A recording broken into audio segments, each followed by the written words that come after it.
সাবেক প্রেসিডেন্ট জিয়াউর রহমানের ৪৩তম মৃত্যুবার্ষিকীতে তার সমাধিতে শ্রদ্ধা জানিয়েছেন বিএনপি। এ সময় দলটির মহাসচিব মির্জা ফখরুল ইসলাম আলমগীর বলেন, আজকে আমরা শাহাদাত বার্ষিকীতে শপথ নিয়েছি। আমরা যুবক তরুণ সহ আমাদের অধিকার রক্ষার জন্য এবং বাংলাদেশের স্বাধীনতা ও সার্বভৌমত্ব রক্ষার জন্য যে আন্দোলন চলছে সেই আন্দোলনকে আরও বেগবান করব। আন্দোলনের মধ্য দিয়ে এই ভয়াবহ সরকারকে পরাজিত করে জনগণের সরকার প্রতিষ্ঠা করব। বৃহস্পতিবার ৩০শে মে বেলা 11:30টার দিকে জিয়াউর রহমানের সমাধিতে শ্রদ্ধা নিবেদন শেষে সাংবাদিকদের একথা বলেন তিনি। বিএনপি মহাসচিব বলেন, দেশ লুটেরা আর দুর্বৃত্তদের কবলে পড়েছে।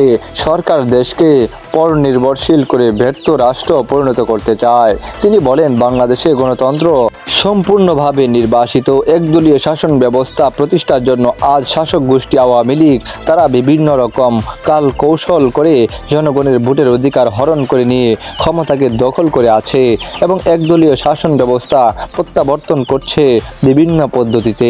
মির্জা ফখরুল বলেন, বাংলাদেশ এখন সম্পূর্ণভাবে দুর্বৃত্তদের কবলে, লুটেরা ও মাফিয়াদের কবলে। বাংলাদেশে একদিকে যেমন রাজনৈতিক অধিকার হরণ করেছে, অন্যদিকে অর্থনীতিকে ধ্বংস করছে। তাদের মূল্য লক্ষ্য হচ্ছে পরনির্ভরশীল ব্যর্থ রাষ্ট্রে পরিণত করা।